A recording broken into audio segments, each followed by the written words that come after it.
it's Maddie, and long time no see. I know it's been a while since my last upload, and for that, I apologize. Um, Without going too much into my personal life, a lot of big things and changes have been going on there, and because of that, I just haven't had as much time and as much energy as I would like to dedicate to this channel. So I truly do apologize for not uploading anything recently, but I do really appreciate all the love and support and also all of the new people that have shown up here. I really appreciate you guys, and hopefully going into next year, I'll be able to upload more content. But for now, just in time for the holidays, I have a storytime video for you guys. So in this video, I'll be reading to you guys It's a Regular Life, A Fist Bump of a Christmas Tale by Max Brailer. And as you can tell by the title and the art, this is a book that's based off of The Regular Show, which is one of my favorite shows. I don't really watch it when I'm regressed, but when I'm big in when I'm in my adult space, I really love this show. And this book in particular has been kind of sitting on my shelf for about maybe about a year or so. I found it on clearance at a store, and I thought it was really neat.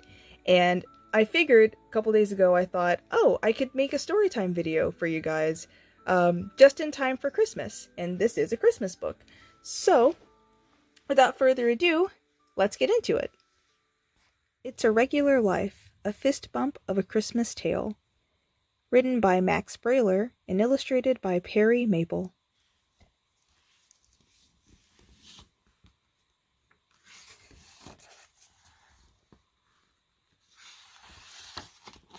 Christmas Eve had arrived, and snowflakes filled the air. The park was abuzz with busyness, and no one was busier than Skips. But things were getting out of hand. They were not going well. Not very well at all. In fact, things were going very, very, very badly. The lights were all tangled and the snow was too deep. It was all Skips could do on this cold, snowy eve to keep from crying. The more Skips helped, the worse things became. He simply could do nothing right. But worse than the jumbled lights, worse than the snow-covered paths, worse than the dinky decorations, worse than everything, was the snowman. The snowman he wanted was the greatest and grandest, something unreal, the most snowmanliest. But this snowman was a disaster, and everyone from rival East Pines Park was watching. Your park is a joke. You call that a Christmas celebration? We're owning your crummy park. And just when Skips thought Christmas Eve couldn't get any worse, a horrible rumble shook the earth. The snowman collapsed to the ground. Skips gasped with disgust and stared at the mess all around. Skip's heart was heavy, his spirit sad. Christmas in the park would be ruined, and it was all his fault. "I'm useless!" Skips cried out. "The park would be better off without me." Full of dismay, Skips skipped away. His friends watched him go.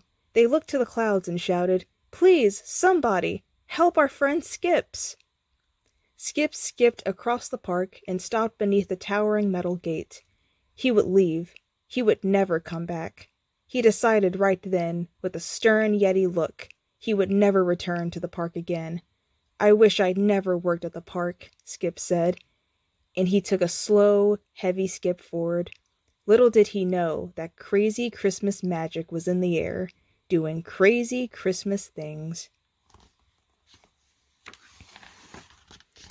Out of nowhere, a magnificent boom, as bright, bursting flames filled the sky, with deafening sounds like hard-rocking hard rock Christmas rock concert. And there she was, standing in front of him, Mona, the long-lost, long-dead love of Skip's life. "Mona, my deceased darling! Can it be?" Mona smiled. "Skips, my love, I am your guardian angel." "Guardian angel? Mona, my love, I miss you so much. But where, my love, are your wings? I will earn my wings, you'll see, by granting your wish." Skips was befuddled. "You wished you never worked at the park," Mona said, "and as of this instant, my dearest, you never have." And as she spoke, Skips heard strange sounds coming from the park, sounds unlike any he'd heard before, dings and whistles and screeches and bangs. Skip's heart pounded as he turned and saw.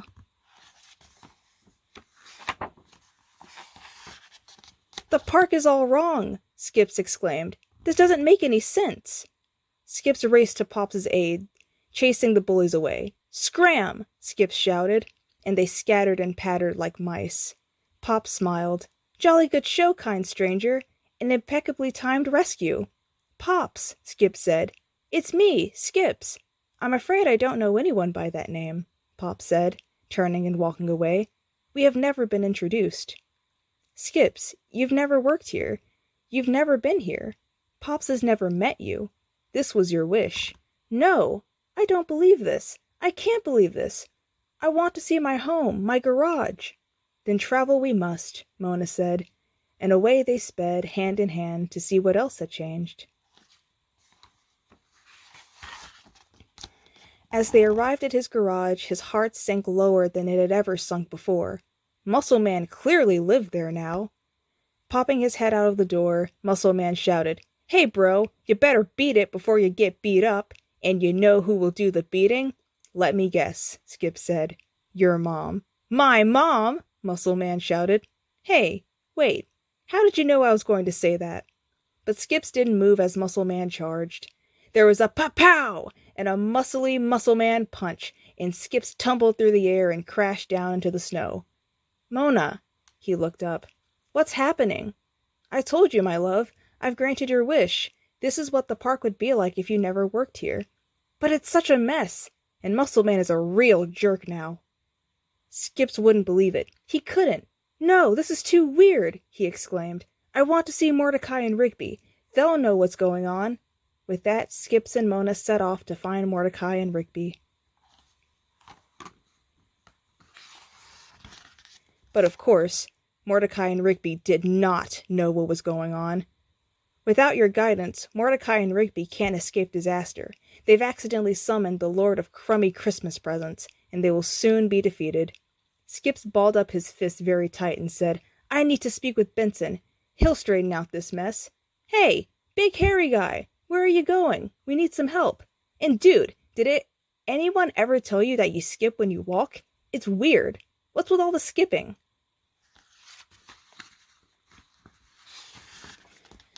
But when he got to the house, he realized it was a dump. Crumbled, broken, busted, and rusted. No, it can't be. Benson would never let this happen. But Benson wasn't in charge at all. He was sweeping the floors like poor old Cinderella, and towering over him was Jean. "Benson!" Skips exclaimed. "Why aren't you running the park? What's Jean doing here?" "Benson? Run the park? Ha! This park is mine! All the parks are mine!" "But Benson, I know you. We're friends," Skips proclaimed. Benson hung his head and said, "I have no idea who you are. I haven't managed the park for years, and I don't like you teasing me about it. Now get out of here. I need to finish sweeping so Jean will feed me." "No! I was wrong, Mona. I should have never left the park. I never meant to wish for this. I don't like this weird world. Mona, fix it, please. I just want my life to be regular again." Mona smiled the biggest of smiles. "Of course, my dear." She planted a big smooch on Skip's lips, and magically everything changed. Mordecai and Rigby shook Skips from what must have been a dream, and he finally opened his eyes. "Skips," Mordecai said. "Are you okay?" "Wait," Skips said. "What did you call me? Did you call me Skips? You know my name?" Rigby said, "Duh, you're Skips. You do stuff, you know, so Mordecai and I don't have to." Mordecai slapped Skips on the back. "The park would fall apart without you, Skips. We'd probably all fall apart without you." Skips was so happy he could hardly believe it. He leapt to his feet, and then with a great smile on his face, he skipped! He skipped like he'd never skipped before. "I'm back! I'm back! Mordecai! Rigby! Benson! Pops! Muscle Man, High Five Ghost, everyone! It's Christmas Eve, and I'm home, and it's great! Skip skipped towards his disastrous snowman, and what he saw made his eyes go wide. We finished the snowman, Skips. We made some changes. We modeled it after someone we know, someone we respect, admire, and think is just really great. Skips grinned and looked to the sky. The snowman made him happy, but one thing made him even happier. Mona, the love of his life, his angel, had definitely earned her wings. I sure did. The end. That was It's a Regular Life, a fist bump of a Christmas Tale by Max Brailer. I hope you guys enjoyed this video, and if you did, go ahead and press the like button. I'd really appreciate it if you did. And for more content like this in the future, go ahead and subscribe. I hope you guys have a good Christmas or happy holidays, and I'll see you in the next video. Bye!